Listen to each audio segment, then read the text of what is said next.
Alright, so we are live 9:15 p.m. 2/7/2024, and we're going deeper into the decode of this ongoing Psyop.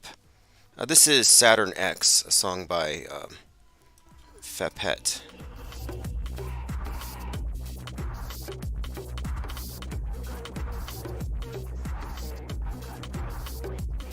Speaking of Saturn, there's a moon of Saturn called Mimas, which is a spitting image for the Death Star. The spherical warship that Darth Vader brought, and of course, Darth Vader's a representation, an archetype of Saturn. So it makes sense that his craft would look like one of Saturn's moons.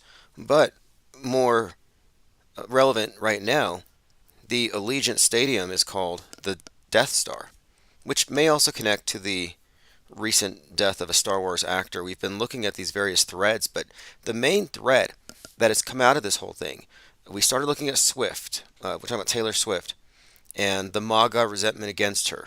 This former 4chan incel Aryan princess turned Biden. Now she's riding with Biden. We've seen some blowback, but it's expanded beyond that. And the meta-narrative, the script here, seems to be a frame, a setup for some kind of Princess Diana type situation. So I put out this article today, Taylor Swift Lost at Sea. We may as well get in front of it. If we're going to use predictive programming as a predictive model, then we ought to make some bold claims, because that's what we're doing anyway, and see if we're off the mark or not. And we'll leave it up to, the after review to determine if we were off the mark, if we're running amok with cognitive bias. But let's just go over some of this here. What I'm suggesting here is that there may be a tragedy psyop this weekend, so let's go over a few details. Taylor Swift has recently been compared to Marilyn Monroe, Princess Di, Amelia Earhart, all female icons with tragic deaths. So let's just start with that. Then you have the number 13 associated with the lunar goddess. Princess Diana's connection deepens when examining her tragic death, crashing into the 13th pillar under the bridge. Taylor Swift is actually killed 13 minutes into the movie Amsterdam by being pushed under a car. I've seen the clip. Number 13 is associated with death, despite it being her quote lucky number. Her flight to attend her 13th Chiefs game requires a 13-hour trip from Japan. And Japan plays a role in some conspiracy theories about Amelia Earhart's disappearance. So Amelia Earhart's plane has been found recently, and Taylor Swift made Time's Person of the Year, and she looked like Amelia Earhart. And it is claimed that they are cousins. Moreover, Earhart has been referred to as the Taylor Swift of her time. So each of these is a deeper thread. These are all points that the media has brought up. And then in the movie Leave the World Behind, there's a reference to a tailor dropping a pin and later being unfindable. And this occurs concurrent with a photo of a Taylor Swift-like woman in a blue bikini. And this, again, may have some deeper connections. Taylor is mentioned right before the White Lion oil tanker crashes into the beach. And this would indicate that the planes were already falling from the sky at that point. Then there's this. So this is all, again, recent events. Taylor Swift demands Jack Sweeney stop tracking her jet. So she's being tracked in her jet. Quote, because the offending accounts share live updates on her destination and the exact time our client will arrive at a given location, you provide individuals intent on physically harming her or with nefarious or violent intentions a roadmap to carry out their plans, said Swift's lawyer. Now, this made me think about the stalker narrative, which is part of the Princess Diana's crash story. This is from the Washington Post. A separate coroner's inquest in Britain concluded in 2008 that Diana and Fayed had been unlawfully killed as a result of actions by drivers and the paparazzi. So she's being stalked right now. There's that element. And then you have these weird jokes, like the McCaffrey family joking about it, saying, Taylor Swift is dead to us. Now here's another one. This is a great one, and shout out to 777 and 666. Great work as always. So Taylor Swift beat Miss America Pie for the longest number one song. I think the song is called The Day the Music Died. Now, I didn't know the whole story behind it, but first of all, it was a hit when it was released in 1972, and it was up there for half a decade. It's an 8 minute and 42-second song. Well, Taylor Swift released a song that beat them, that beat that one. And her song is like 10 minutes and 13 seconds. So there's your 13 again for good measure. But my point of it is the American Pie connection to Taylor Swift here has been established. Now, what 777 is 666 points out is that Bye Bye American Pie is a reference to Taylor Swift. The song is about a plane crash, Richie Valens, Big Bopper, and others. The song is about a halftime show, football players, music dying. Hoover Dam, levee was dry, drinking whiskey and wine, Super Bowl parties. So there's something of a connection here.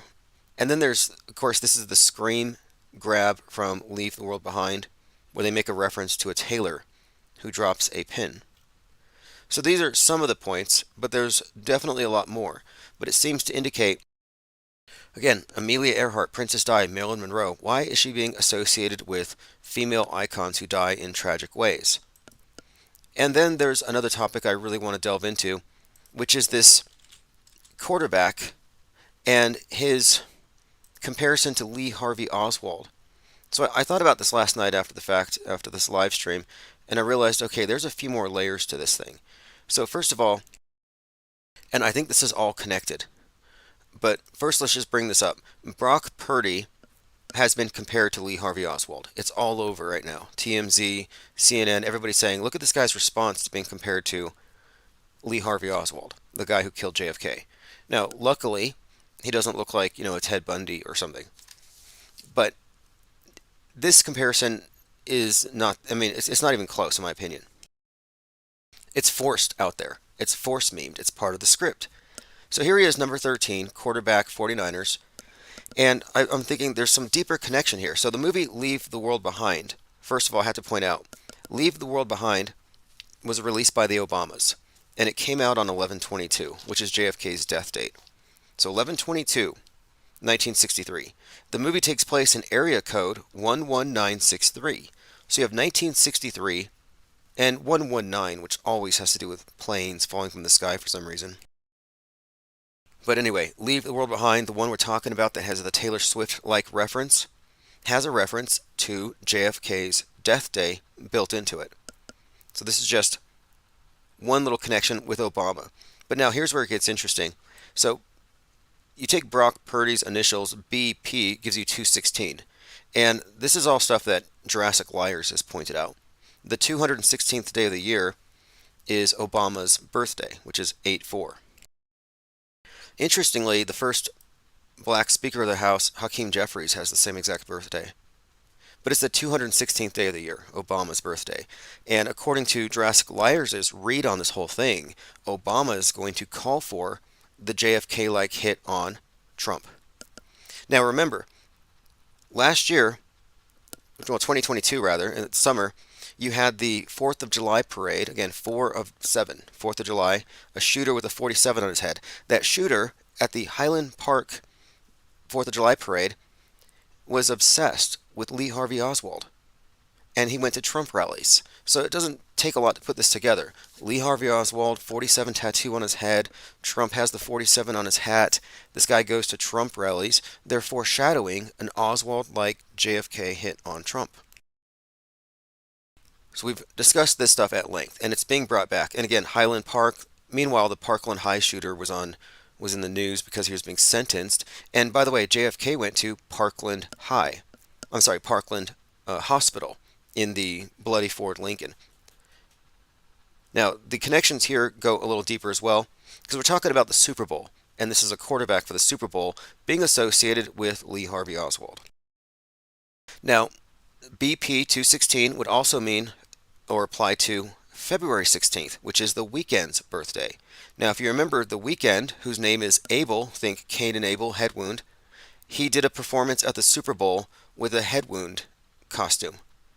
So I'm like, this is all starting to tie together. Super Bowl, head wound, JFK thing, and of course the 216 number. Interesting stuff dropping here. And then this.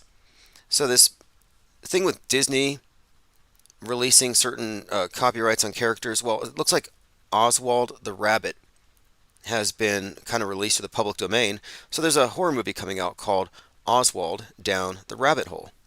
So this is an Alice in Wonderland in a reference here, obviously, but also a reference to, well, the name Oswald stands out because this just comes out and it's a horror movie.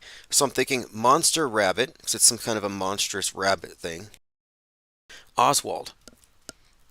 And it got me thinking about Donnie Darko, which is about, one, Donald Trump, but also it's an Alice in Wonderland story, and it has this monstrous rabbit with a skull face. And this rabbit gets shot in the head. It has this head wound symbolism. So a few little clues thrown into the mix here.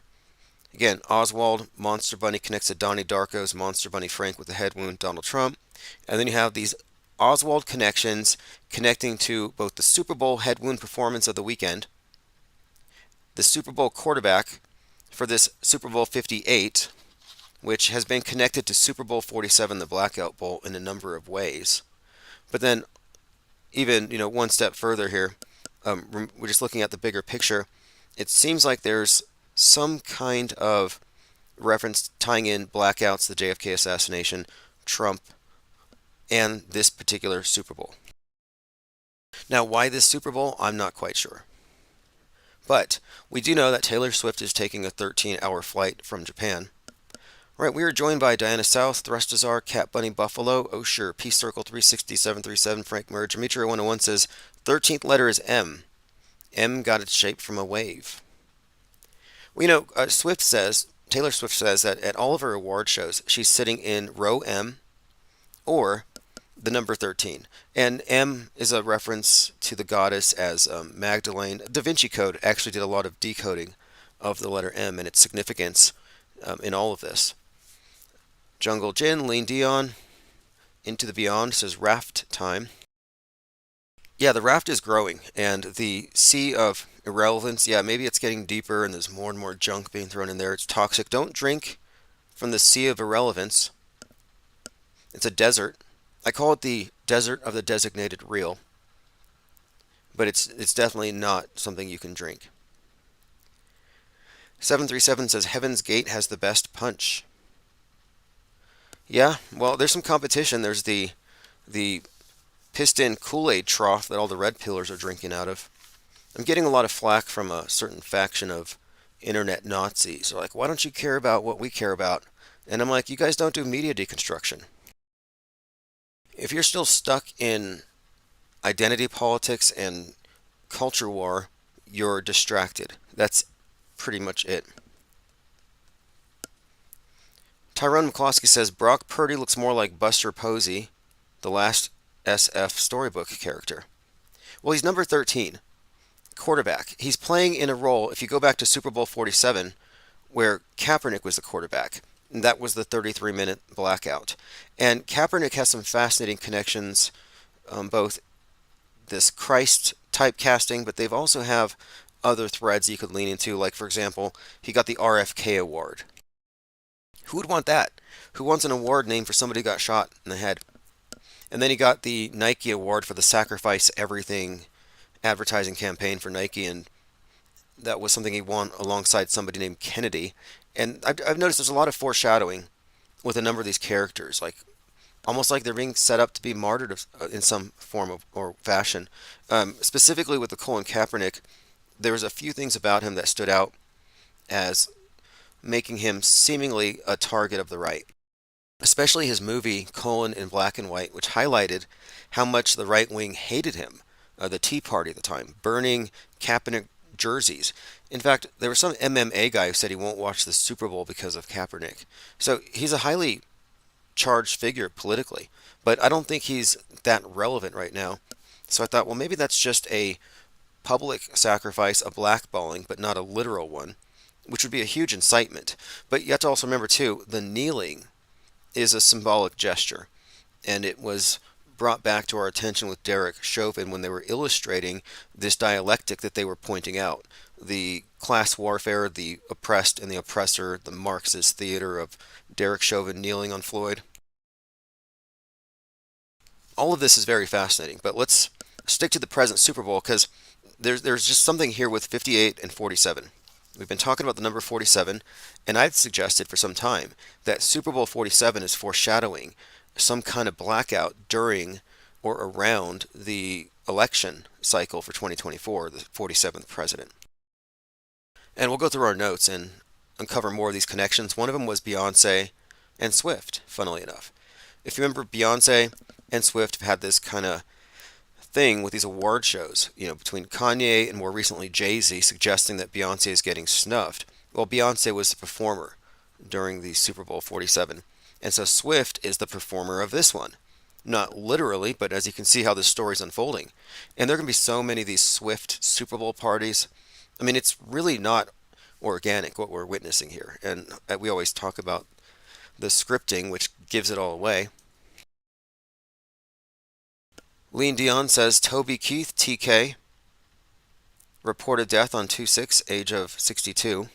Yes, and he's the one who started or first signed Taylor Swift, and then her boyfriend also has the same initials. So there's a foreshadowing, kind of a tragedy storyline already. Erica Creech says MK Ultra, Mind Control, and the spy comedy Argyle. I'll have to check it out. Diana South says Abe Lincoln birthday is the day after the Super Bowl 212. And when he was killed, it was a Good Friday. And Abe Lincoln, of course, Abel, you can look at the name. In fact, interestingly, if you look at the name and you break it after the L, you get Abel, and you could spell colon. The letters here are significant, and I'll just point out why I'm saying this. Because recently we were talking about the killing of Shinzo Abe, which is an Abe-like name, friend of Donald Trump, and this was right after the capstone on the Georgia Guidestones were blown up on George Bush's 76th birthday. So we're discussing all of this and the significance of these names, but there's connections between Abe Lincoln's assassination and JFK's assassination that are very well known and established. Some of them may be exaggerated, I don't know, but there's certainly evidences of metascripting going back more than a century. Like JFK's blood, Kennedy's blood on the Ford Lincoln, Lincoln's blood on the Ford Theater. And there's even connections between John Wilkes Booth, some statue in Central Park where they did the Julius Caesar in 2016 where they killed Donald Trump as Julius Caesar. But anyway, the JFK Abe Lincoln connections are intriguing, but they even go into, I've been finding connections that even would point to Kaepernick, interestingly. And I'm like, why is this? And I think it makes sense from a certain perspective if you look at him as something like the titular head of revolutionary Marxism in the form of BLM. And his name, and names are everything. Colon comes from Nicholas, and Kaepernick comes from Copernicus. So, world revolution. It's all encoded into this whole thing. But we'll see what happens over the next week. Again, I want to point out that there's connections with the JFK thing that go back from the Parkland shooter, who was going to Trump rallies, the Highland Park shooter, to the more recent naming of the quarterback as a Lee Harvey Oswald and Leave the World Behind, which was released on the assassination date of JFK and has a reference directly to 1963. And they're bringing all this up against a backdrop of the QAnon cult, who are of the belief that JFK is literally Q and he's come back to save them and he's Jesus. And in fact, they actually believe that Lincoln was also the blood of Christ. I mean, really, nobody could have foreseen how strange that cult would become, and it's far from over. Tomino3 says 2016 Trump, Captain America, Civil War, 2024 Trump, Civil War releases in April 2024. Yeah, these movies do track with the election cycles. The Trump family actually recruited the marketer for The Purge for the 2020 campaign, since he was an expert in marketing dystopia. I guess they decided to sell us on a dark vision. Like, if you don't vote for me, you'll get this. Demetria 101 says Toby Keith founded the label Taylor Swift was originally signed to.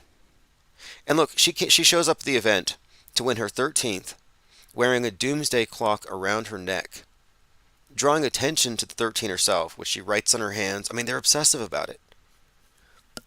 But she's also releasing a new album. And she opens up the album cover, takes a picture, posts it on Instagram, and it references a bomb and pitch black. Watt Life says February 11th, Mandela was released from prison. Do you think that Brian Stavely and all the Mandela affected celebrate that? That ought to be a Mandela Effect holiday. That and Ed McMahon's birthday. Okay, let's continue through my notes. We have quite a lot to dig into. I think this is an interesting point. Again, February 3rd, 1959, so it was in the month of February. American rock and roll musicians Buddy Holly, Richie Valens, the Big Bopper J.P. Richardson were killed in a plane crash together with pilot Roger Peterson. The event became known as the Day the Music Died, after the singer-songwriter referred to it as such in his song American Pie. And so what 777 is 666 says is that Taylor Swift is American Pie. And this is like perfectly scripted to be a huge tragic psyop. Continuing on this is a related note with 47. Just to remember, when Alex Soros tweeted about the $47 and the bullet hole, it was at 7:55 p.m. So if you remember the post that was taken apart by Laura Loomer, the son of George Soros had a photo of a hand holding number of dollar bills that added to 47 alongside a bullet hole. And by the way, there have been a few sniper stories recently. We'll get into all this. We've got a few things to go through here that have to do with this general theme of snipers. But what this person's pointing out is that that is the time of day that will have the total solar eclipse on 4/8/2024. Again, we're paying attention to these things. The astrological timing of things is always a huge part of these various psyops, and this solar eclipse is pointed at in the movie Leave the World Behind, kind of indirectly, having to do with the Chandler Bing, that's his birthday, Matthew Perry's death day, 10/28.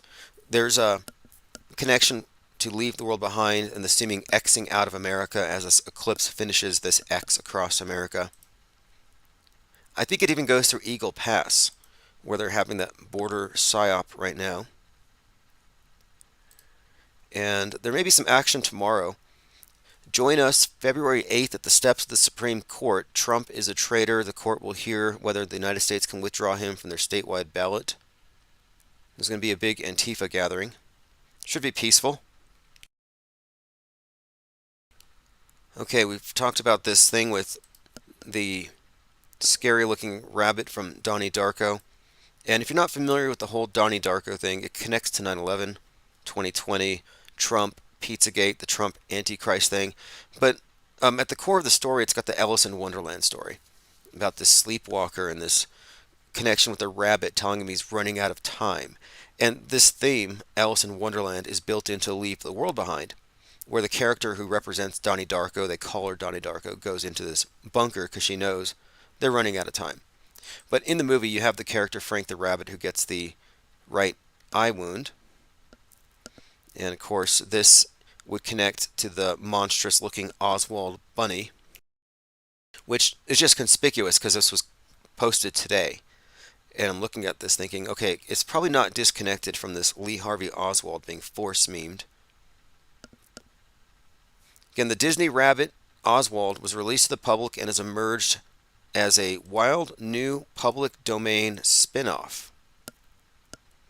Here's another scary cartoon thanks to the public domain.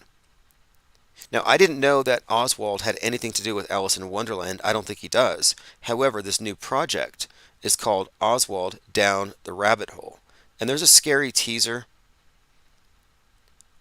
I haven't watched it. I don't really care to at the moment. I just wanted to point out that they've brought back this scary rabbit and they've associated him with Alice in Wonderland. Therefore, this Oswald character bunny is connected to Donnie Darko. At least enough to draw this connection with this Oswald thing. Then we have this. Knife Man is shot dead by police sniper after he claimed he had a bomb at a bank in Florida. So, hey man, nice shot. Feds arrest man they say intended to act as a militia sniper, southern border, to attack federal agents. So there's that storyline developing, like Justin Moan called for. But again, sniper in quotes, military sniper. Meaning that he knows how to account for the curvature and the rotation of the earth. Because all snipers think about that, don't they? Sorry. It's just that Tucker Carlson was like, I might think the earth was flat, except I go hunting and I believe in guns. And since guns are real, the earth is curved. Because you have to account for the curve of the earth when you shoot. Which is absurd. I mean, who gives him his talking points? Okay, back on target here. Enough is enough. Anytime, any place, our snipers can drop you. Have a nice day. This is from the Illuminati playing card game, where it has the likeness of not only Trump, but behind Trump, what are supposed to be bullet holes actually look like COVIDs. But enough is enough seems to be code for this incoming sniping of Trump. Biff Don found this. Jake Gyllenhaal, aka Donnie Darko, stars in Presumed Innocent. Now, Presumed Innocent is an 8-hour thriller. Now, fascinatingly, it debuts on Donald Trump's birthday. Your mama says American Pie is long and prophetic. Well, you know, she definitely beat that song's record. So there's this connection there, American Pie, and the plane crash thing. Very interesting. Okay, someone else says the song makes a reference, according to a theory, to Janis Joplin and Jimi Hendrix. Oh, like the 27 Club. You know, it may be some kind of inside industry reference to manufactured tragedies to boost record sales or whatever they're doing it for. I mean, for example, you can find there's this one called the Die Young curse, Roddy Ricch, and all these various rappers fall prey to this Die Young curse, which is a great way to get attention. You know, faking deaths, that's what rappers do to sell records. But even in this one, it's very specific, where he's in the graveyard saying he doesn't want to die young, and there on his iPhone screen you see Nipsey Hussle, who then dies young shortly after. Thrustazar says some BS about CERN just popped up in the fake news. Just in time for Mandela's birthday. Thrustazar says they planned this out for a long time. Trump was talking about being POTUS with Oprah back in the 80s. Yeah, no doubt. I think you're right about that. He was 33 at the time, wasn't he? Tyrone McCloskey says Joplin became Amy Goodman. Oh, Democracy Now! I can see that. Jimmy became Cornel West. You know, I've seen that Jimmy became, was it Morgan Freeman? I don't really see it. Although people have, and Morgan Freeman even said people have compared him to Hendrix or mixed him up for Hendrix, but I don't know about Cornel West. Okay, let's continue. Scripted NFL. A lot of people are picking up on the scripted NFL. Maybe I'll play this clip here if you haven't heard this. Regarding Sunday's Super Bowl, CBS Sports Chairman Sean McManus quipped, quote, "The NFL has alerted us that for the first time ever, we will have a double overtime game in the Super Bowl." In plain sight. They continue to joke about how the script this, the script that. This is truth in plain sight. There's a reason they had an ad campaign for the NFL about the script. Because the league is scripted. It is just like the WWE. So this is why you see them. So here's an article he's referencing. NFL stars joke at scripted memes to celebrate their 104th season. The NFL pokes fun at pop culture memes that suggest the NFL is scripted in its "You Can't Make This Stuff Up" ad campaign to celebrate its 104th season. So they're getting in front of it because they have to. And this is probably because of Jake, the a-hole Gibson. And if you think about it, how much damage control are they going to have to do because it's just him alone? How much money is he costing them attacking or really just exposing how it is scripted? It's not only fakeable and scripted, but they're constantly hijacking the sports for pushing culture war stuff, political stuff. They're inseparable. It's no longer simply about athletics. So I don't think anybody should be miffed about people saying that sports are scripted. Like you were miffed back when they told us that wrestling was fake. Like you're just going to have to accept it. Them continuing to joke about it being scripted over and over and over again. And then you're going to have the gullible fanboys say, oh, they're just kidding around. They're just joking, blah, blah, blah, blah, blah. But what they are really doing is they are telling you truth in plain sight. Again, the CBS Sports chairman said that they've alerted us for the first time ever we're going to have double overtime. Jake the A-hole says, you're welcome for NFL scripted being a viral topic. I take full credit. Well, you've reached the tipping point where like they have to ignore, but then there's a point where they have to just claim it. And we've seen this in many different instances. They ignore it until it gets too big, and then they have to drown you out. So they're doing damage control. We've been talking about Taylor Swift lost at sea. Many indications here. Again, she's in the same category as Marilyn Monroe. And did she drown or was it just an overdose? Princess Di, Amelia Earhart, female icons, tragic deaths. Marilyn Monroe has some JFK connections, which is kind of intriguing. Princess Di, JFK Jr. are connected in the imaginations of Irano-maniac-stricken QAnoners, who kind of really have delved into fan fiction as a form of do-it-yourself religion. They make it up as they go. Here's a piece from 777. He says, there are connections between Earhart and Swift, suggesting Swift will meet the same fate. She'll make a 13-hour flight to the Super Bowl. Will she make it? And he remarks here that there are connections they've made. Amelia Earhart was recently discovered in the news. They found her plane, which crashed into the Pacific, and CNN called her the Taylor Swift of the time. These are just a few of the connections, and I think what we're seeing here, of course, is some kind of a setup for a massive psychological operation, and they don't always have to blow things up. If they can just get everybody to cry at the same time, I guess it accomplishes the same. Jake the A-hole says, you got me thinking something big may go down rather than just a football game.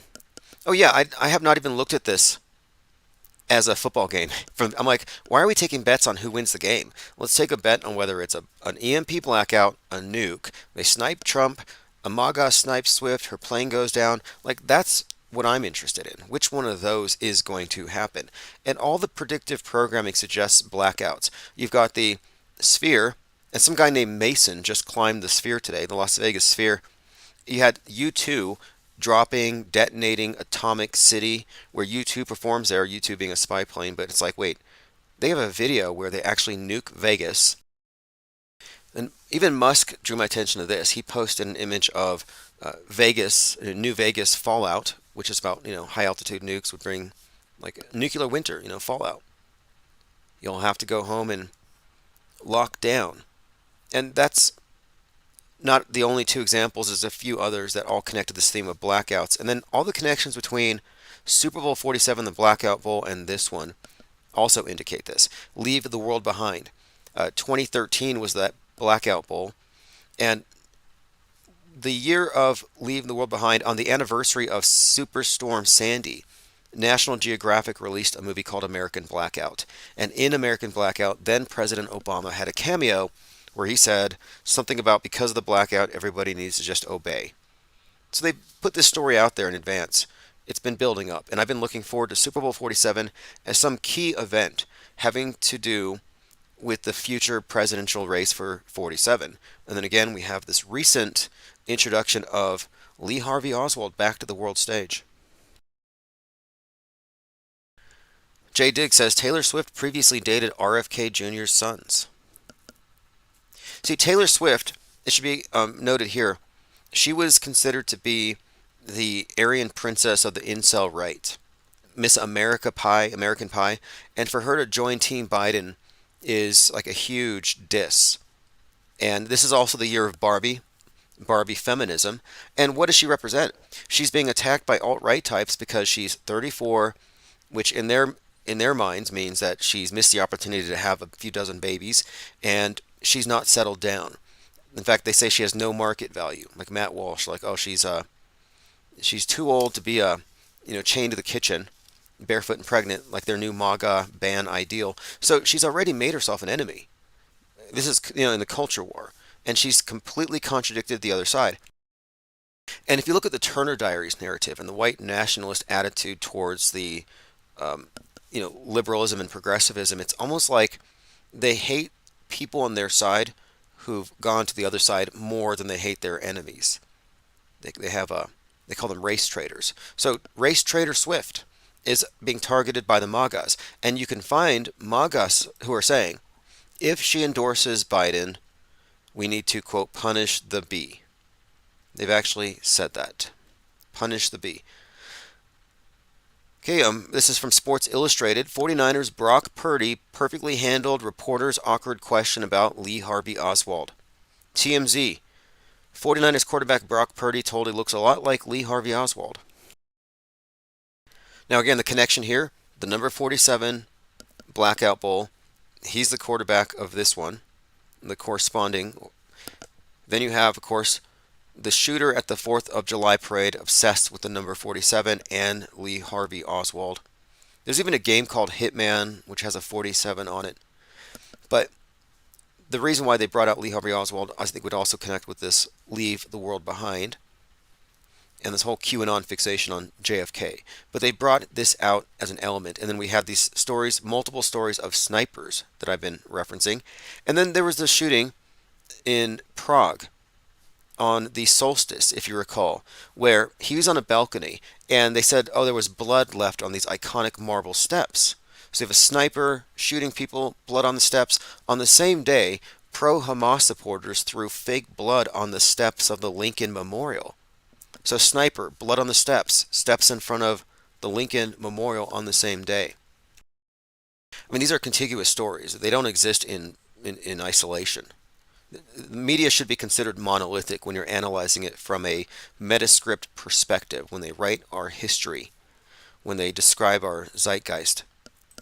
Now, if you remember this, and I've been talking about Kaepernick, and so this is where it gets this is why I think it's significant. If you recall, you had Eminem perform at the Super Bowl, and he did that song One Shot, and then he kneels for Kaepernick. Like, why was he kneeling for Kaepernick? What is the story here? But it says here the rapper took a knee after performing as a nod to Kaepernick's protest. And this song, One Shot, is the one that Vivek Ramaswamy was performing. So it's been kind of floating around recently. Now, again, we're talking about Kaepernick, the kneeling. I'm not quite sure where it all goes, but One Shot does seem like a shot heard round the world type reference.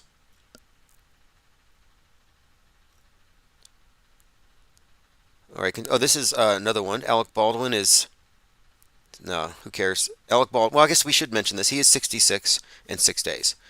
And I guess it matters because Alec Baldwin has one of the most pronounced cases of Trump derangement syndrome. But if you remember, he played Trump as a twin in Saturday Night Live. So he's this Trump figure. And he did shoot not just Helena Hutchins, which has all kinds of connections to the Hunt for Red October, Ukraine, but he also shot the director Joel Souza, who has Trump's birthday. I remember thinking at the time, man, he really hated Trump. He shot somebody with Trump's birthday. But there's just too much here to ignore. These are all just little pieces of the puzzle. And then there's this. This is from Corporal Joe Bowers. He says, in Rocky IV, they give away the World War III script. Ivan Drago knocks out and kills Apollo. Ivan Dragon equals Russia and China. Interesting. And we're entering Year of the Dragon on the 10th. Or on the, yeah, is it the 10th? This weekend. Apollo is the USA. Rocky then gets revenge by beating Drago. Rocky Balboa represents Donald Trump, who rises like a phoenix from the ashes of USA's destruction as the Antichrist. Interesting story. You can connect Apollo to Apollyon to Napoleon, which recently had that movie with Joaquin Phoenix. You can also connect the Apollyon to Terminator. Terminator 2 coming back. The Terminator, Destroyer, Apollyon, Abaddon. These are all referenced in Revelation 9:11 with regard to the Antichrist, which has all been really strongly connected to Trump. For as much as the QAnons think that he's Jesus, if anything, he's the Antichrist. At least that's how he's been scripted here. None of this surprises me. All right, continuing here. Now this is fascinating. So we already mentioned this. Toby Keith was responsible for signing Taylor Swift to her first record deal. He just passed away, same initials as her present boyfriend. But another coincidence here. Clean and Swift financial system. Sounds like a marker. People have made these connections. I'm not sure where to go with it, but it's worth paying attention to. Even with Leave the World Behind and the flood references and the connections to the death of Matthew Perry seem to indicate the flood being some kind of a sinking of a financial Titanic. That maybe it's not literally like water, but something else. All right, moving on. More fake news stuff to get into here on Sean Hannity. I'll probably get into in just a moment. It has to do with migrants, but I have one more thing I want to get to. This is it. Marilyn Monroe, they compared her. Now, she died at 36, barbiturate overdose on August the 4th, so 8/4. Just that date kind of stood out. Where they talked about the Disney Oswald, this new spin-off. Okay, now this is the next thing. On Sean Hannity, he had this group on called the Guardian Angels, and they were active during 2020, and they were there to maintain order, but they seemed kind of phony. Guardian Angels rough up man during a live interview. Quote, "Our guys have just taken down one of the migrants right here on 42nd and 7th, he told Hannity. They're taking over. So Hannity requested that the camera be turned to face the action, and the Guardian Angels could be seen surrounding a man, shoving him and forcing him to the ground. Later, the Guardian Angels returned to tell Sean Hannity what happened. He'd been shoplifting. The Guardian spotted him, stopped him, and he resisted, so he gave him pain compliance. His mother back in Venezuela felt the vibrations. He's sucking concrete. The cops scraped him off the asphalt. He's on his way to jail, but they'll cut him loose." So this guy talking tough about beating up a migrant in front of the cameras for the Sean Hannity show has already admitted publicly to faking crimes for publicity, including an incident where his group were stopping muggings back in 1992. So in other words, this group, these Guardian Angels, have been fake crime fighting for 30 years. And Sean Hannity calls them up and has them on his show so they can talk about fighting illegal immigrants. Let me go ahead and play this. Just want to show you just how these news agencies, they make their own fake news, dramatized reality TV style fake news, and they don't have to worry about real stuff happening. It's much more predictable when they can just make it up. So again, the Guardian Angels. And this makes me rethink what they were doing back in Kenosha. They were in Kenosha, and they were supposedly trying to maintain order against Antifa. And even then, I noticed all kinds of strange all-seeing eye symbolism on them. I didn't find any of it believable. So here they are. The streets of New York City. Former mayoral candidate Curtis Sliwa is with us. He likes chocolate over vanilla. It sounded a little like Louis Farrakhan to me there. $53 million in debit cards for 500 people, on top of $180 million for more hotel rooms in New York, on top of the $1 billion that Biden has given people that enter our country illegally. Okay, so they're talking about this border Psyop, which I say is a Psyop. It's fake. And here we're going to have a scene where all of a sudden they're going to stop a migrant from shoplifting live on TV. Yep. There's the camera. You got your key open, guys. Shaky camera, very dramatic. He is out of control. Out of control.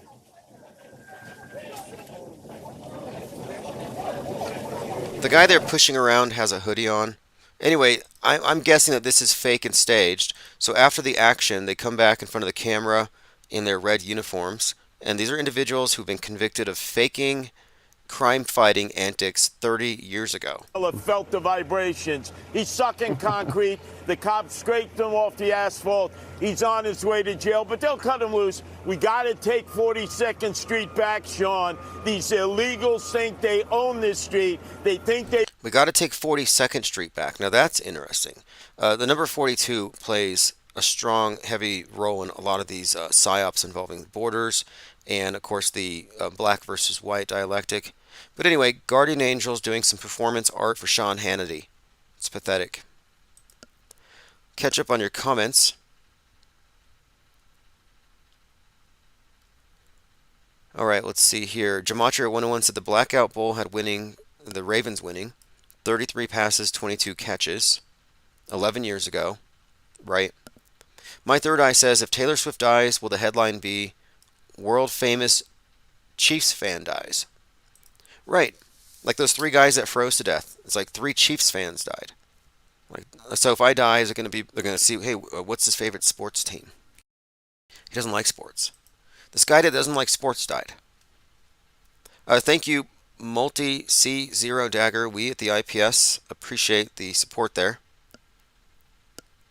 Into the Beyond says, Tucker's been hanging with Pootie. What's the psyop there? Or is Tucker just a desperate attention? Well, Tucker's a world stager. You know, I don't look to him, like, this is the strange thing, and I understand it. The red pill truther community believes that all they need to do is wake up the blue pillars. So they think that by reaching for mainstream outlets, they can get enough credibility, they'll get some truth through. Oh, if we can just get Tucker to say something about 9/11. And that approach never works, because alt media is there to be the heel of the mainstream media. And Tucker is a fake populist who got fake kicked out of Fox, so he has credibility on X. He's as credible as Musk. You know, Musk is faking space. Like, nobody wants to talk about that. Musk is faking space. You think Starlink satellites are orbiting? No, look up Loon X. Loon LLC, Loon X. Everything Starlink satellites are reported to do could be done by these stratospheric balloons. My contention is they never stopped Loon X. They just sold it to Elon Musk for SpaceX, and he said, hey, let's just say these things are orbiting. So people don't find out about the balloons up there. The balloon mesh. The grid of stratospheric balloons that deliver internet anywhere in the world. Jake the A-hole says, suddenly the migrant videos are all the rage on YouTube. There are entire channels dedicated to ganging around the border and making migrant content. Maybe we should get in on this. Yeah, there's a direct pipeline from anti-vax to closed border. And it's psychological warfare at its finest. So the people who've been made insecure about their skin being penetrated, their skin is a border, are the same ones who are marketed a constant stream of insecurity about their homes and their small towns, you know, being victimized by communists. So they need the Second Amendment to protect their home borders. But now the national border is being tapped into. Not a coincidence that a few months ago it was all about how the aliens coming in from another world into our atmosphere, through this border, are now dark and evil. So this is all just a psyop, border insecurity. And there's a reason why only anti-vaxxers will care about open borders, because the pro-vaxxers want open borders, both on their bodies and on the nations. It's all a psyop, and it has to do with your relationship to power. One has a view of total, I guess, love for big government. They embrace Big Brother, totally porous, and the other side's totally closed. But it's all by design. So anybody who's playing into this is just showing me that they're propaganda mules for the bifurcated Psywar. And I don't take sides because I'm not carrying anybody's propaganda narratives. I'm not going to be part of their fear porn matrix. Like, oh, I'm scared of military-age men. The same people bitching about the lack of real men are now mad about men coming in by the tens of millions. They're like, oh, the men today, they're too progressive, they're like Ken dolls. They're non-binary. They don't have traditional religious values. Well, you're importing by your own propaganda military-age men with traditional values, and Muslims perhaps might have more in common with the MAGA ban than anything here. Certainly more than progressives. So it just seems like that would also get rid of the problem of depopulation. The same people who are worried about, oh, we're being depopulated, they're killing us all. Well, here you have 20 million people coming in. Jake the A-hole says, I love your take on the Chiefs fan, Tim. A Chiefs fan, a 49ers fan, and a guy who doesn't like football died. Yeah, exactly. That's what I'm saying. It has to be contrived. There's no way you're going to identify three people by their sports jerseys unless it has some bigger meaning. I thought it might mean something like nuclear winter. It could be that kind of a foreshadowing, but there must be some other meaning to it. We have to remember that this is part of a bigger script.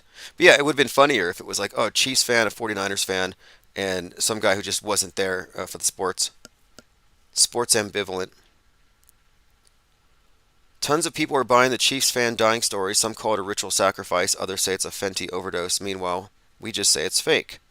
Says Jake the A-hole. Yeah, so the mainstream this is the difference. MSM, MSM plus, MSM minus. The only skeptics subtract the unverifiables.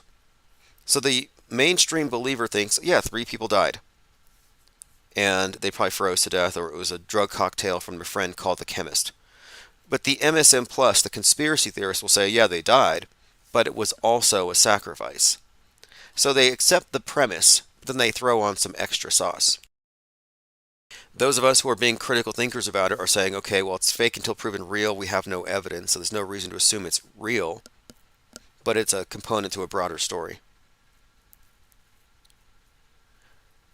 Erica Creech says, the streets are taking on a new character in New York City with migrants loitering around. I guess they don't play video games day and night.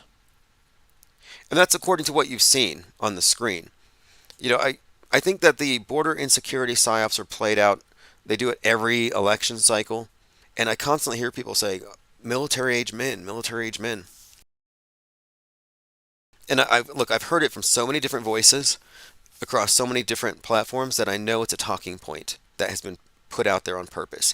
And it's meant to intimidate insecure, conservative men in America who think that they're being overrun and they're being invaded.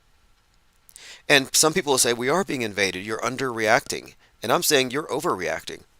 You can deal with the psychosomatic effects of all that stress, of being plugged into the emotional ups and downs of the news cycles of abuse. Because that's what it is. It's all psychological abuse if you think about it.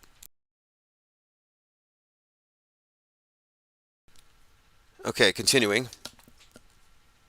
Someone's going to have to set up a bet somewhere, maybe on BetMoose. Let's bet on what's going to happen. Again, the 13-hour flight, according to 777 thinks, she'll be leaving Tokyo, which is near Papua New Guinea, where she departed on her final voyage. Earhart crashed into the Pacific. Now, CNN was the one who made this point. CNN said that Amelia Earhart was the Taylor Swift of her time. And again, she's been saying this on MTV and other places. I was born on the 13th, turned 13 on Friday the 13th. My album went gold in 13 weeks. Everywhere she goes, she sits at 13. She's made this a point to bring it up. And of course, this will be her 13th visit at the Super Bowl. We'll move on past this. If anybody has any more ideas or any more to add to this, but one of the main connections that I think has been made that's worth repeating really quick here is the Princess Diana connection, and the death of Diana being connected to paparazzi stalking, that she was chased under a bridge avoiding paparazzi. So here she is being stalked online. Her jet is being tracked, and their attorneys are saying, yeah, something could happen where someone who has negative intentions, like for example, her plane could be hijacked. I mean, think about the propaganda victory that would be for the enemies of America to take out a living, walking embodiment of Barbie feminism. And who would have an interest in this? Well, the MAGA ban, for sure. Okay, let's continue here. Tomorrow we're going to have a conversation between Alex Jones and David Icke, and Elon Musk may join in. According to Alex Jones, he kind of hinted at it. We'll see. A couple of gatekeepers who can't admit that they don't know what the world is, so they go with the default model and still believe in fake space. Like if it's 2024, I mean it's 2024, and if you've known about this flat Earth topic for like 5 or 6 years, I'm not saying that anyone should think it's flat, but I'm saying if anybody is still accepting that they know what it is, they have to admit at this point you're taking a leap of faith that you only believe, and that's all you can really state. There's a level of agnosticism that we're kind of being forced to accept here. All right, let me scroll through my Twitter feed. I want to make sure we don't miss anything. Okay, let's see here. Jennifer Crumbly, the mother of 2021 Michigan school shooter, has been found guilty of involuntary manslaughter. Crumbly was a school shooter who looked strikingly similar to Kyle Rittenhouse, and that story was basically a school shooter who got a gun for Christmas.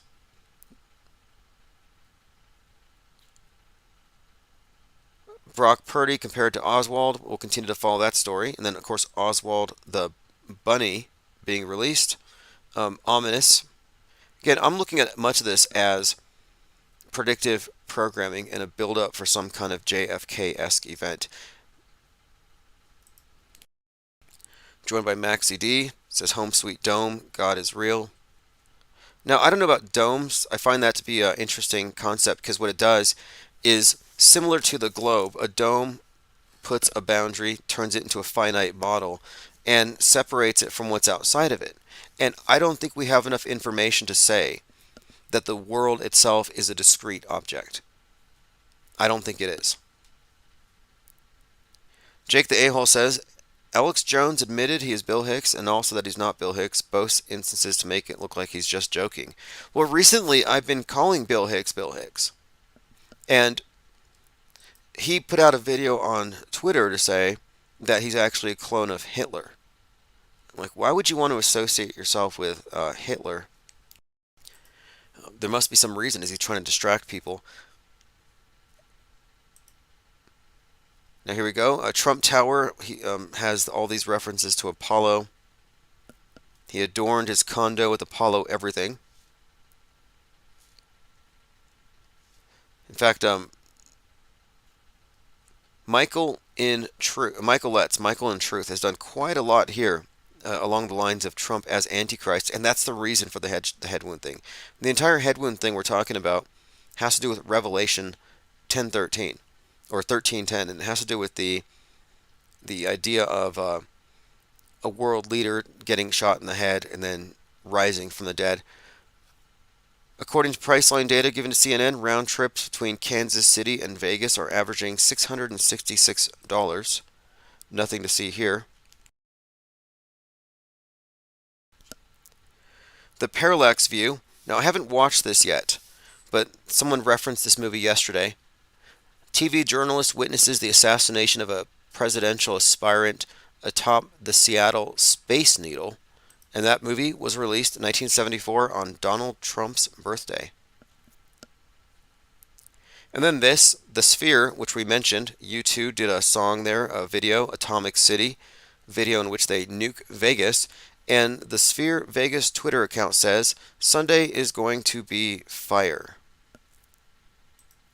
Sunday is going to be fire. Precisely the kind of inside jokes that you would be expecting. More headlines pointing fingers at suspects. America's white male meltdown starts with Taylor Swift and ends with Justin Moan. And Justin Moan was calling for violence against feds at the border. And he had a Moan's militia. He was calling for militiamen to go take out feds at the border. And now we have a militiaman at the border calling for exactly that. Another reason why it's probably smart not to take sides is that if you take a side, you're going to be saddled up with some of these shady characters. Another fascinating connection, Mandalay Bay shooting, 10/1/2017. 58 people were allegedly killed that day, not including the perpetrator.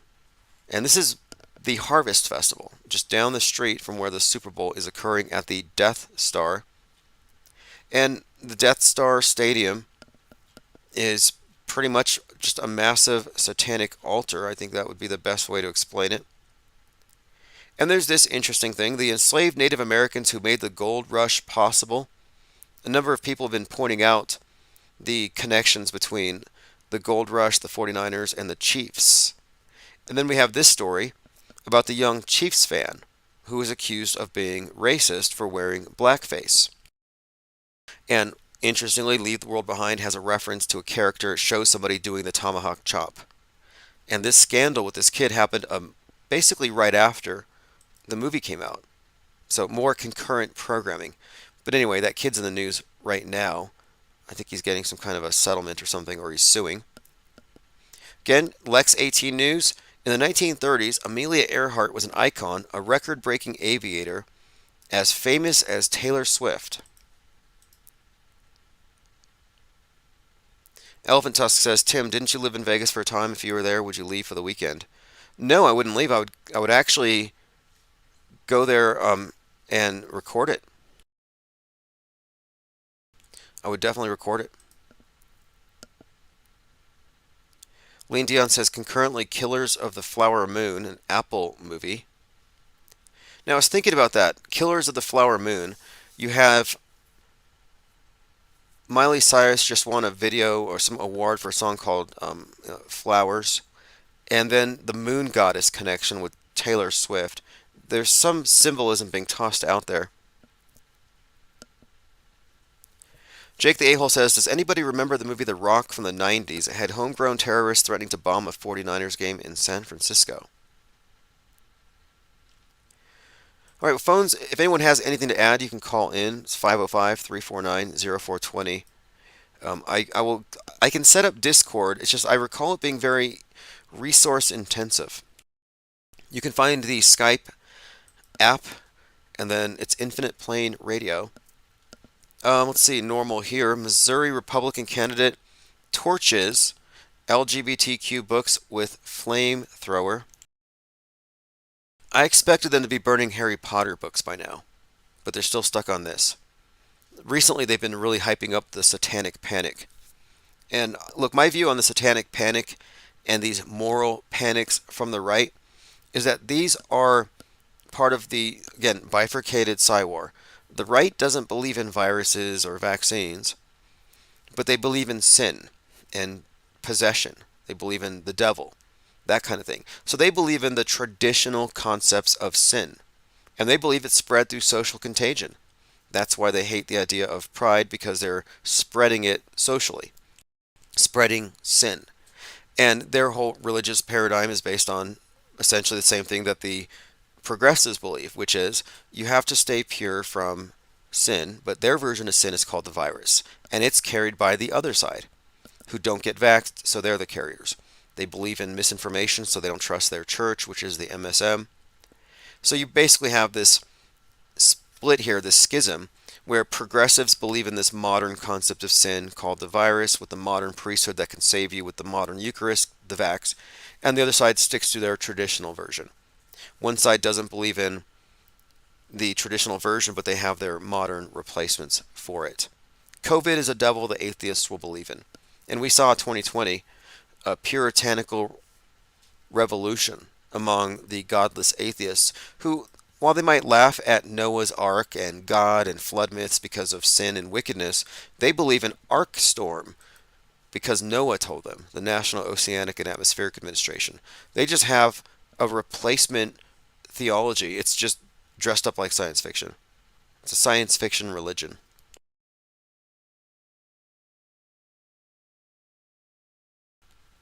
Erica Creech says, Miley looks fake now. McDirtyWork says, I've had that thought. If we were in a closed dome system, why the change in air pressure at altitude? Well, no one's ever proven the existence of a dome. They start with the dome, and I'm like, we don't have enough information.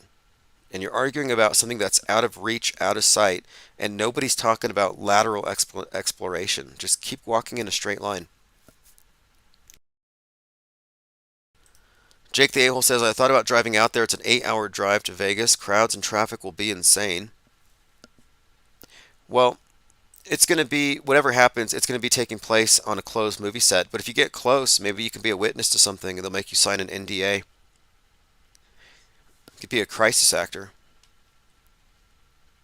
And Vegas has been the subject of the nuke stuff for some time. Again, Fallout New Vegas. Can't be a coincidence. Thrustazar says, you've seen those rockets spiraling against the dome. That is absurd. I wish people would stop saying that. If there is a dome, it's a lot higher than what you will see from a rocket. It'll be out of sight, out of mind. You wouldn't see it in a spectacular way if the dome was that close to your head. Like, it would be so much higher if that were the case. But when people say the dome, it's like, well, okay, well, domes are dome-shaped.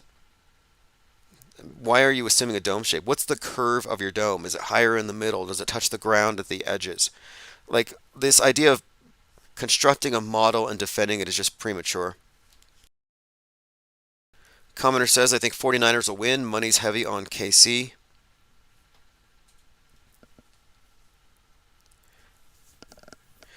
Yeah, I'm definitely not so much interested in the outcome of the game so much as the world stage psychological operation that's going to be put out there.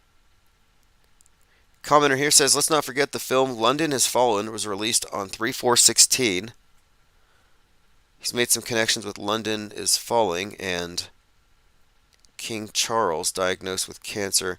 Yeah, I haven't followed the King Charles thing very much, but everything about it seems fake and contrived. And they're always separated by a specific number of days, which is always very strange. But one thing we have noted, at the Grammys, they made numerous references to this princess archetype. And the Princess Diana and Taylor Swift, well, you know, the incels were calling her Princess Tay for the longest time. So there's nothing new here. And the princess thing must be part of this. I think it's a reboot of Princess Diana. Got a video from John LeBon. He says, do you think pro sports are rigged? I found some undercover footage of them admitting it. Undeniable proof that pro sports are scripted. Finally, we have undeniable proof that professional sports is all rigged. And I'm going to show you that evidence in just a moment. Bear in mind that the coronavirus was officially characterized. Okay, so this is a video from John LeBon. It's about 6 minutes long. I'm going to put a link below. Go ahead and click that link if you want to bookmark this video for later. I haven't watched it, but it looks like he's getting into the meta-scripting behind Djokovic Novak's 33-game streak and his strange comments about hanging in a tree for 33 minutes. There's quite a lot in this video. So I put a link down there so you can check it out. He's done some great work on this this Novak character. I'll play about 30 seconds of it, but again, link is below. Of 113 when the coronavirus began officially, according to the World Health Organization. We have the 113 in the background when Novak was sensationally ejected from the US Open. And Novak Djokovic's recent 33-game winning streak came to an end against a sinner. So what is my evidence, my undeniable evidence that professional sports are all rigged? I'll present it to you right now. On the screen is Andy Murray, a multiple Grand Slam winner. Listen to what he has to say in this leaked footage that I've got my hands on. I mean, I think that's what people don't realize. Like, it's all just scripted. Like, the players, the matches, it's all just kind of made up. It's all just scripted. It's all just made up. I've got more where that came from. Here we see covert footage from behind the scenes of... Now, he may be slightly facetious here, but it's a worthwhile discussion to have. How much of it is scripted and faked? It's undeniable that much of the soap opera on the side is simply that. A lot of story, a lot of narrative, a lot of culture war, meme stuff. But as far as the actual athletics, that's a little more difficult to fake, obviously, on the face of it. However, there are other tricks to the trade. You know, what about magnetic goalposts? What about gloves? You know, magnetic gloves balls with metal in them, all sorts of tricks. And then we see things like the Damar Hamlin ritual where he fake dies, gets resurrected, they drag him out in a U-Haul truck. Something like that would necessarily involve all the players being in the know, at a minimum, on conducting some kind of weird ritual theater that involves tricking and deceiving the entire public. So there's no doubt that sports have been compromised and converted and being made a huge part of the bigger mind control apparatus. Why would it be any different? This is the bread and circuses. Angle of Elevation says pro sports is fake. Well, I'm shocked. People are shocked. Some people would find that to be incomprehensible. Oh, there's no way. One of the arguments that I hear in Matt Walsh level thinking, they're like, there's no way that this many people could keep a secret. Oh, really? Like, look, if you're in the military, you know that there are people with security clearances that know things you don't know. And the people who know things you don't know, and people know things they don't know, become increasingly smaller the higher up the pyramid it goes.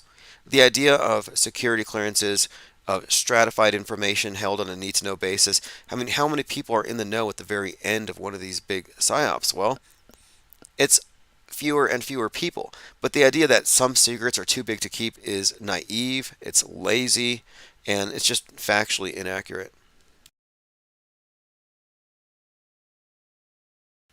But what I find interesting too is I'm kind of delving into this topic here is the role of sports and media in general in loosh aggregation, loosh harvesting. What does it mean? You know, this harvesting of attention. And this stuff does go deep into the weeds. I mean, this bizarro performance of The Weeknd, a guy named Abel, where he's pretending like he's got a head wound for months on end. Who does that? Who walks around pretending like they have a head wound? Like, that's just strange in and of itself. But the connections between this Super Bowl event and this quarterback being associated with Lee Harvey Oswald can be extracted simply by looking at a breakdown of the initials and the dates. And it tells a story here, which, you know, whether or not we can predict 100% what's going on, it tells us that there's an ongoing story and it's all interconnected. By predictive programming, Taylor Swift dies in a plane crash. This was a hangout on X that somebody had earlier. And I went ahead and I just put out an article on this because I thought, why wait? Why wait until after the fact to call it out? We have enough information. Let's just call it in advance and see what happens. It's not like they're going to change something. And if they did, I mean, I don't think they would, but if enough people called out something, do you think they would alter it? No. Because I think at the end of the day, they know that they're going to scrub all non-canonical texts as they consolidate this new Bible, which is what your mainstream media is. You might as well consider it to be the Bible of the dominant world view / religion, scientism, technocracy. What are we going to call it? Cryptopsy? Elephant Tusk says, Tim, you will never understand this reality if you approach it with logic. Logic went out the window in 2020. No, I think logic is the only reason why we've seen anything clearly here. Like, for example, people still fall for loaded questions. Simple sleight of mind.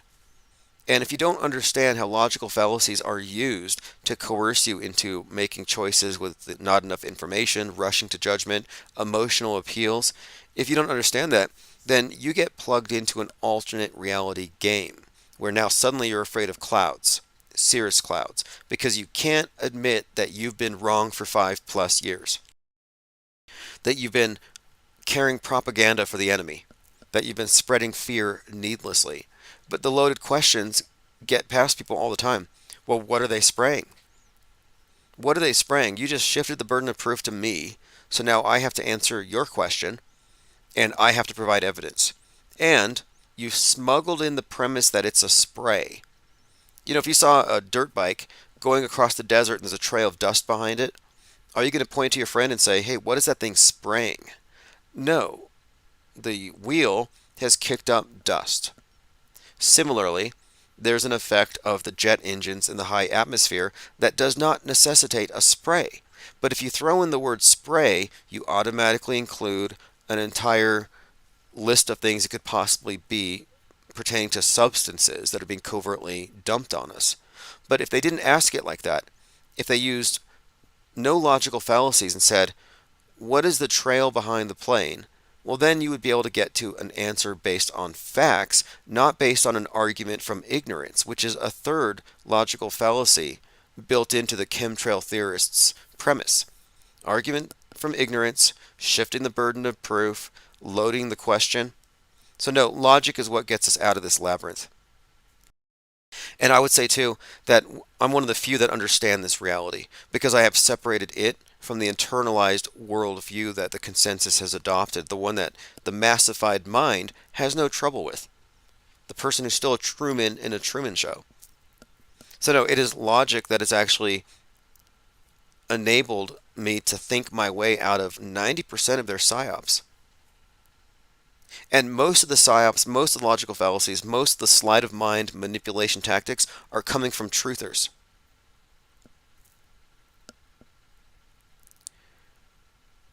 Let's see what we have here. My Third Eye says, who's playing at halftime? Remember Janet Jackson?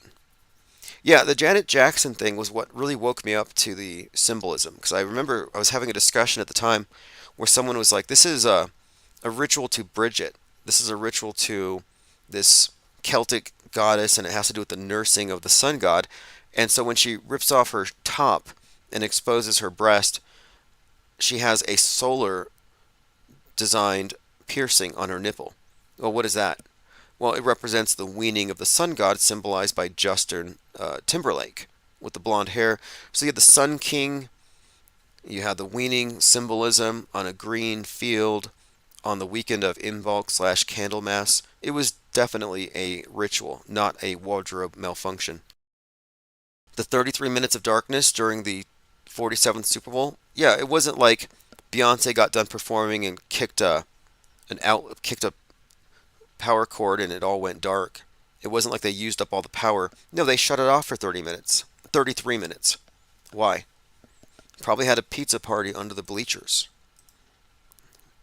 I don't know why. I'm not sure what they did, but that 33-minute period was very, very symbolic, obviously. We'll have to revisit some of the mind maps. A few things I want to kind of just bring back really quick here, because trutherism is worse than the mainstream media. Trutherism and mainstream media are two sides of the same psychological warfare operation, and truthers are still plugged into it.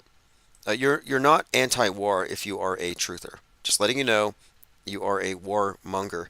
And I think it's really important to point out that what we're doing here, because I've been getting harangued by neo-Nazis who are worried about being replaced and all this stuff. And I'm like, you know what? I don't care about your struggle, about Mein Kampf. I don't care whatsoever about identity politics or which celebrity you're putting your faith into, whoever you're voting for. Like, that is not really my purview. And so I want to make the point that the people who are still playing world stage politics aren't part of what we're doing. A fake mainstream and fake alternative media constitute the world stage fictional universe. The world stage fictional universe is the construct, the internalized representation of the world that the consensus agrees upon. It's a ball, Earth, nukes are real, dinosaurs existed, got killed, Earth's getting hot because of Republicans. You have this basic structure that everything else conforms to. And that structure, I'm saying, is a construct built on lies designed to enslave the multitudes in subjective belief systems, preventing them from being knowers of objective reality.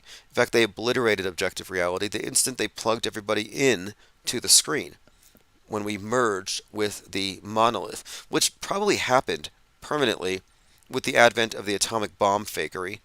It was further deepened by the JFK assassination, the moon landing, 9/11, and COVID. All these things serve to drag all of mankind onto the world stage fictional universe construct.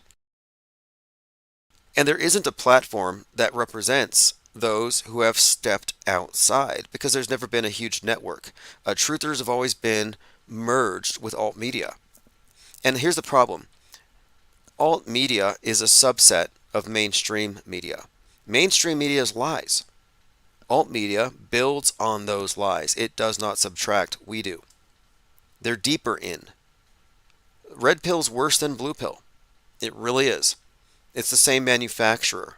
Make both of these drugs. The red pill's just a nightmare pill instead of a dream pill, but none of them are awake. They're all still asleep. So what we've done is we've broken away into what we call the parallel media. And I say parallel because we exist as a separate structure. And we are a growing network. And we are an increasingly self-aware demographic that recognize we're different from them. I'm not one of them. I'm not one of these red pill poppers chasing JFK Jr., believing the most absurd nonsense. I'm not panicked about the current thing. Like, oh, now it's a border crisis. Now I'm afraid of military-age men because somebody on the internet told me to be. Like, all these people who are running around with the current fear, yeah, that's not part of what we're doing here. Because fear is the primary weapon of the power elite. And so anyone who's pushing a fear-based narrative needs to be, looked at as somewhat suspect for a few reasons here. One of them is they're either duped or they're part of the program. There's not a lot of middle ground. And the reason why we have to take a hardline position here and really stand on the separate parallel media as like an off-world stage perspective, we have to be distinct. We have to make that distinction. Otherwise, there's no chance. I don't think there's any chance of a sizable group of people ever finding any kind of grasp of the truth.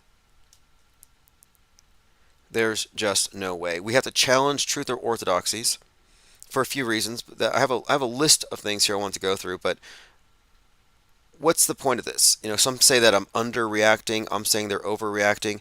Here's what my main point is this, and you're welcome to try to debate me, because there are people who spend all day screaming at the sky because they think it's toxic and ugly because of chemtrails. And I'm saying you've adopted a similar conspiracy theory to climate change. You've adopted cultural pessimism. You've allowed them to darken your worldview. They put you at war. Now you're oppressed. Now you're a victim. And I'm saying that this is all very disempowering. To willfully go into a state of war and think that you have the moral and intellectual high ground because you're so informed. No, you're misinformed. And the instant you take part in the Psy-War, I would contend you lose the intellectual high ground because you're being led around by emotional appeals like puppet strings, and you've lost the moral high ground because you're part of a psychological warfare that targets people who have no defense against it. I'm a conscientious objector. I'm not a participant in this Psy-War thing.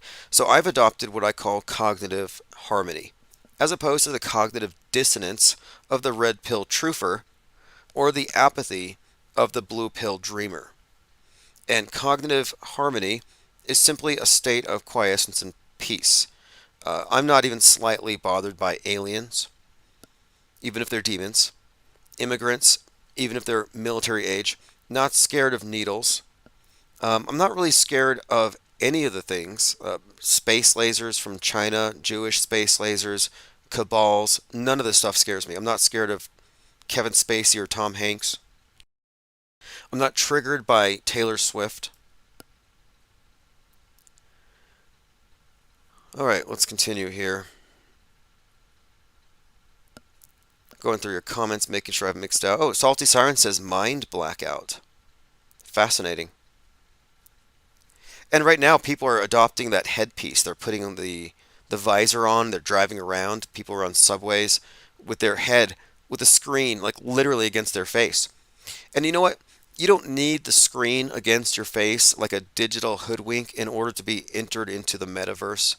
We already live with an augmented reality with all of the superstitions, all of the fake news that they've grafted onto your internal concept of the world. We already live in an augmented reality. The process of auto-hoaxing is really clear-cutting the forest of misinformation, burning it down. And it's a process of unlying to oneself. There's a movie called Room, where, and it's based on a true story, where this 17-year-old is kidnapped, and she has a baby by her kidnapper, and she's raising him in a shed, and all he knows of the world is the shed, which they call room. When he's about 5, she feels like she's able to convey to him the predicament enough to help him escape, and she's trying to convince him that there's a world outside of room, just like on the TV. And he calls her a liar, and he screams and he cries. It reminds me of a Gloober when you tell them the world's not a ball. You know how they just fight you over it and they start crying, stomping their feet. Well, he throws a fit, and she says, "I'm not lying. I was lying to you your entire life. Now I am unlying." Unlying, which I don't know if it's a word, but they used it for the movie, and so I kind of use that word because the process of re-examining the concept of the world we've been given, it's like the Truman Show. He has to break the illusion. But a lot of it is not simply disbelieving the lies that you're told, but disbelieving the lies that you tell yourself. Like curverts who tell themselves that they can see the curve of the earth. Oh, they're lying. People who say, I can see the space station. You're lying. I mean, you may be referencing something, but when you really get down to the specifics of the claims, you're probably lying. If you say you know somebody who knows somebody who died at this event, you're probably lying. We've encountered this so many times. We used to get people calling in, I know somebody who knows somebody who died on 9/11. Don't say it's fake. What was their name? I don't remember. Oh, really? You know somebody who knows somebody who died at the most famous tragedy of all time, and you forgot their name? So we're just trying to reach a higher state of honesty here, and it involves the elimination of not only the enemy's gaslight, which they're always messing with, but also the cessation of auto-gaslighting. You don't have to accept their burden of proof for their crappy news stories. You can just send it back and say, I don't believe it. Give me more evidence or I'm not going to accept it. Like, we do have that power. You actually have the power to be the arbiter over what you believe and what you don't find believable. And I choose, for the most part, to be a non-believer. I mean, I'm very interested in reality itself, and I'm very interested in it on not just the news media, separating real from fake, but also on our role in it. In fact, I'm reading a book right now that someone sent to me, and I'll probably do a review on it here soon. But it has to do with this very topic, and it's on a chapter on the author is making this point that if you put a lot of tragic news into your frame of reference, he just talks about how it affects your concept of the world, and he even goes so far as to say it helps bring things into your realm of possibility that wouldn't have been there otherwise. And he's making these fascinating points, and he suggests, abstaining from that kind of information, which I don't. If anything, I think being fully informed about it is the only way to be inoculated. I don't believe you can escape this thing. I think you have to deconstruct it. I think you have to clean your filter. You have to recognize that the window to the world that we've been given is a filter, but you have to recognize that your starting point is what needs to be altered, because everything goes through that.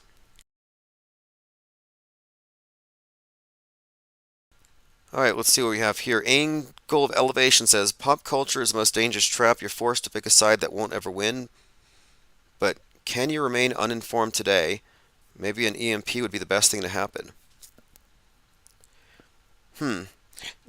Yes, I divide people into misinformed, who are the masses, the uninformed, who don't pay attention, and then the informed, who are those of us paying attention and who are Psyop aware. Truthers are not informed. I include them among the misinformed. If you're on the world stage, if that's your reality construct, you're misinformed. The only people who are informed are the ones who know that's a lie. The ones who don't pay attention, the uninformed, they are vulnerable. They have no defense. They're simply at the mercy of whatever is put out to the TVs because they don't have enough information to decode it. And you don't have to watch every news story. You don't have to analyze every school shooting and every rocket launch. You can categorically debunk things. I don't have to watch the news to remain informed and aware because I know what it is. You see, it's not a guessing game, and this is where truthers are wrong. They think, oh, the next event, false flag. Maybe it's real. Maybe it's a false flag. They don't even entertain the possibility that it didn't happen. What we have done here, what we're doing, this is a legitimate divergence. It's a breakaway. It's a breakaway in how we approach media itself and how we rob them of the power to get us to accept any proposition as like a loaded question. There's no benefit of the doubt anymore.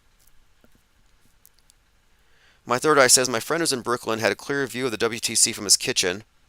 The buildings were hidden by smoke. He had to watch it on TV.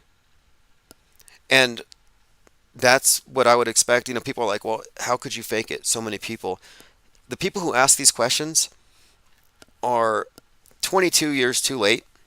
You should have been asking these questions a long time ago, because I knew months after September 11th that there were dozens and dozens of live drills being carried out that day. Now, I didn't know they were faking it all, but I'm like, wait, this is very conspicuous. You're telling me you have the manpower to fake it. You have 1,000 mass casualty actors. All of it was obviously, it's a scripted and fake theater built around a controlled demolition with video compositing and real-time news manipulation, but it's a magic trick. You don't have to insert anything. Like, you can just take away from their premise and only stick with what you can verify. The only thing that I can verify is that this was movie magic played on the news. Actors, theatrics, special effects. No need to insert thermite, space lasers, tactical nukes, any of that garbage. 737 says, so what got us here? What makes us interested in this way of thinking that got us in this channel? Well, here's the reason why I think it's important to do what we're doing and this parallel media concept. Because look, the truthers are worried that we're letting our guard down. And I think they also have a bit of a feeling that they've sunken so much energy into this. They've invested so much into the fight, they can't walk away. But what I think the purpose of this, I think there's a few reasons. One, cognitive harmony replacing apathy and fear. Living in full awareness of the world stage as a model cures superstition, inoculates you against psychological operations. And then you channel that fear-based worldview into a different worldview that, if anything, has optimism, maybe curiosity. You're separate from the reactive mob. And personally, I think that there is no objectivism in the world today. It's been replaced by subjectivity. Even Ayn Rand's objectivists were filtered through the TV. So, in a way, this to me is something of a philosophical movement. But I think that clear perception of the world that is consistent with your internal version of the world is a prerequisite, I think, to this harmony. This even the ability to access creativity, intuition. I think a lot of this stuff is facilitated by releasing the cognitive surplus that would otherwise be plugged into meaningless bullshit, which is most of what we see. And then I also point out that we are also inactivists here. I do not advocate activism, taking sides, because I'm not part of their psywar. I really am not. I'm a peacenik in that sense. And anybody who claims they're anti-war, but they're still participating in InfoWar, you're not anti-war. InfoWar is part of it. And I don't think you win the war by taking a side in it. I'm going fully on with conscientious objection, and that's the only logical place to be.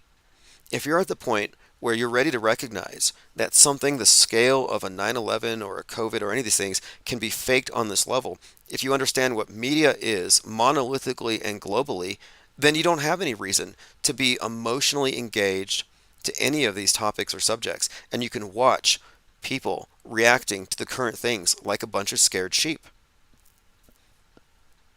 And that level of ignorance is optional today. I can understand pre-2012, you recognize, okay, something sinister is going on. They're killing people. They want to take our guns. I can understand a lot of those narratives. Run for the hills, get your bug out bag, we're all going to die. But We've been through this enough cycles, enough recycled news that if you're still carrying propaganda for the fear-based alt media worldview, then I'm just saying you're a stooge at this point. Erica Creech says, their lies and half-truths and propaganda brought me here. Well, trutherism is big money, and it's always co-opted. It's always controlled opposition, but here's what it's always lacked. Because you have people with good intentions who are all part of it. They think they're fighting the good fight, but it's always lacked a methodology. Their approach is, everything's happening on TV, but there's more to the story. They've always been the MSM plus. They've always been a subset. They've always been through the looking glass, deeper into the matrix itself. The truthers have always been misled into going deeper into the lie. They've been the most deceived people with a false awakening. The red pill false awakening has been the firewall that has prevented multitudes from seeing through fake news for what it is. Not a coincidence that Trump co-opted the term fake news and all the conspiracy theorists in 2015, 2016. And moreover, until media deconstruction at our level, completely irreverent, we don't care about their feelings, their PC, their culture wars, their political dramas. We're completely objective about it, and we're accurate, and we're taking into account the multiple layers of storytelling involved. What we're doing is, it's new, but we're also, I'd say, cutting edge in this. But I think it has the potential to blow up. And that's why NFL is getting ahead of the scripted story. Because this could blow up. Because a lot of people hate having their intelligence insulted. You could say this is an intellectual revolt. I mean, are you not tired of being talked to like you're too stupid to tell the difference between real and fake? Or too uneducated? Or too visually illiterate? Or that you're... Are you going to continue to go along with the gaslighting that pretends like crisis actors aren't a thing? That fake news events, simulated events aren't constantly passed off as real? That we're not shown fake dead people, rubber dead kids on TV to manipulate us? Like, it's important not to forget all these different things that we have pointed out and keep that in your assessment. Psyops, psychological operations, simulated news is the norm, not the exception. They don't do these once in a while to steer us in a certain direction. What we're doing is we are literally living through a prefabricated, pre-written history. And it's, Big Brother's story, his story. And it's going to be playing out as written, and it's going to be directed by the best directors they have on the world stage, unabated no matter what we do. And they know that eventually they're just going to delete all of our content, and whatever they carve in stone will be the final version. But what I'm mostly interested in, personally, because I don't know how far we can take this, I'm interested in what happens when we get 10,000 people who are auto-hoax aware, Psywar savvy, who know what's happening. We get 10,000 of us. It's like a battering ram. This is like an opportunity to see what kind of contortions, what kind of argumentation are they going to have to invent to hide this. Recently I've seen this movement come out called the Mental Immunity Project, and they're terrified of what they called a culture of disbelief that's being fomented online. And I'm like, where do you see that? Red pillars aren't disbelievers. They believe in alt-truths. The only culture of disbelief that I see are those of us who have seen the world stage as such. Those of us who have the real overview effect, not the one that the astronauts fake. And what I mean is, if you've seen the worldview as a model, not as just whatever we're shown is actually as it is, and you make that distinction, that's what I'm talking about. You have to have that breakaway to have any claim to objectivity. Doesn't mean we know the whole picture. It just means we know we're not being shown the entire thing. And more importantly, that alt media doesn't have the answers. I mean, we've called these individuals gatekeepers for the longest time. Now, the parallel media concept, we cracked the monolith. We know how it works. It's a paradigm shift. Trutherism orthodoxies are the final obstacle here, which is why I've been making it a point that we have to confront these things, even if it means being a little well, it's not argumentative, but we have to stand on principle.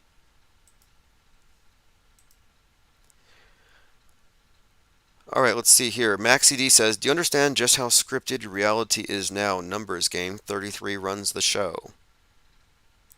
Yes. This Taylor Swift psyop is one of the most overt examples of symbolism in plain sight, where they're even drawing our attention to it. So just to kind of recap here, Taylor Swift lost at sea. Where will there be a tragedy psyop this weekend? We're just looking at the connections between Leave the World Behind, The Day the Music Died, all the female icons with tragic deaths associated with Taylor Swift, and the ominous reports and stories all hinting at some tragedy just in time for the Super Bowl, all connected to Taylor Swift. And this is one of these examples of what I would consider to be psyop deconstruction, but we're kind of like pre-auto hoaxing it. In other words, I'm not saying they're going to kill her. I'm saying that they're going to stage something. There's a huge difference. But the red pillars will say George Soros did it to frame us or something. The left will say it was climate change that did it. No one's going to disagree on the essential story except for us. We also talked about Brock Purdy. BP 216 compared to Lee Harvey Oswald. The number 216 connects to Obama's birthday and The Weeknd's birthday. And again, The Weeknd did the head wound Super Bowl performance as a kind of a bizarre foreshadowing. Then the Oswald Down the Rabbit Hole has just been announced. Monster Rabbit, Alice in Wonderland reference, clearly connected to the Donnie Darko rabbit with the head wound. Anyway, this Brock Purdy thing is a new development. Seems very forced. Love Angel C says, is John LeBon mocking sports is fake in that link? I think so. But this is why I say there needs to be a conversation between those who say it's all fake and those who say some's fake, to those who recognize that the scripting and the soap opera is fake, but the athletics is real. There's got to be some discussion to see just where the fake begins and the real ends. Jake the A-hole says, Chiefs play terrible because she never shows up. 49ers win in a blowout. Sounds like a great script to me. Let's roll. I still like the idea of Vegas getting the nuke, and I'm sorry for anybody who's there. And I don't think it's real, but I think it's stageable, especially if it's a high-altitude EMP blast. And remember, Taylor said on her new album in the notes, it says something about Love Bomb and Pitch Black. And Love Bomb makes me think of a couple of things, but it says tick tick, making a reference to like a watch. And she's wearing the doomsday clock around her neck. So look, we're not psychics here, but nor are we not grasping at straws. I'm saying that we are reading a script. The Department of Defense put this out. Pentagon to the MAGA world. You need to calm down over Taylor Swift. We know too well the dangers of conspiracy theories, so to set the record straight, Swift is not part of a DoD psychological operation, period. That's Sabrina Singh, Pentagon spokesperson. So the Pentagon is getting ahead of this thing, and the idea that she's in danger. Why? And look, I want to point this out too. I didn't know who Taylor Swift was. I mean, I knew she existed. Didn't care. I know she was a MAGA goddess for some time. I didn't understand it. I didn't get it. I didn't start paying attention to her until I noticed the conspicuous 13s being coded into this whole thing. And it took me 5 minutes of digging to recognize, okay, they are moving on with something here. There's something going on. Some kind of psyop that's connected to the Blackout Bowl. It's building up a story meant to, I think, mass harvest of loosh. I mean, what are they going to be doing exactly? We have a few ideas, but this latest thing with the her winning the #1 song, longest song, beating that The Day the Music Died, the song being about a plane crash. Look, it's all there. So we'll see where it goes, but I didn't know who she was, is my point. All this stuff was thrown at us, projected onto the movie screen of the collective psyche. We've been given the parts. We've been told, hey, look who's on the stage, Lee Harvey Oswald. You see how they do this? Leave the world behind. Put all kinds of things. Plane crashes. How many stories have we seen of plane crashes and snipers in just the last month? And these are things they do on purpose. Remember last year you had a guy rings a doorbell and an old man shoots him. A girl chases a basketball to her neighbor's driveway, gets shot, or her dad gets shot. Some cheerleader goes in the wrong car, gets shot. Someone parks in the wrong driveway, gets shot. All these stories about people getting shot. It's the Wild West. Then it faded. Then it was train derailment after train derailment. We have these things they draw our attention to. The suddenly died thing. Whatever happened to that? So my point of it is, we're just looking at the zeitgeist. We're looking at the big picture. And Taylor Swift shows up on the big picture, and I'm merely reading the script. So this has been the Swift Superbowl Psyop Decode for 2/7/2024. And this latest thing with Lee Harvey Oswald just adds to the intrigue. Anyway, thanks for joining. We will begin earlier. And I'm going to try to set up Discord so we can get more callers in. I realize not everybody uses Skype. So I'll sit here and I'll plug that in. Anyway, thanks for joining. Appreciate all the comments.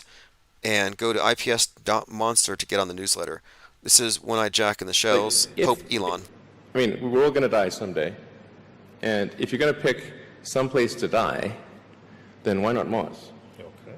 You know, if we're born on Earth, why not die on Mars? Seems like maybe it'd be kind of exciting. But so I think given the choice of dying on Earth or dying on Mars, I'd say, yeah, sure, I'll die on Mars.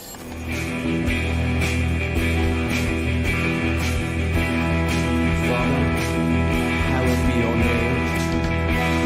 Your kingdom come. Give us each our daily bread, and forgive us our sins. For we ourselves forgive everyone who is indebted to us. And lead us not into temptation.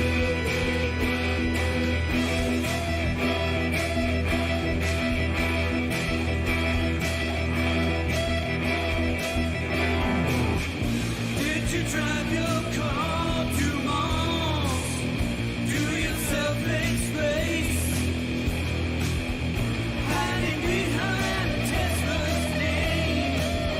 Afraid the sheep will wake.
And you can tell it's real because it looks so fake.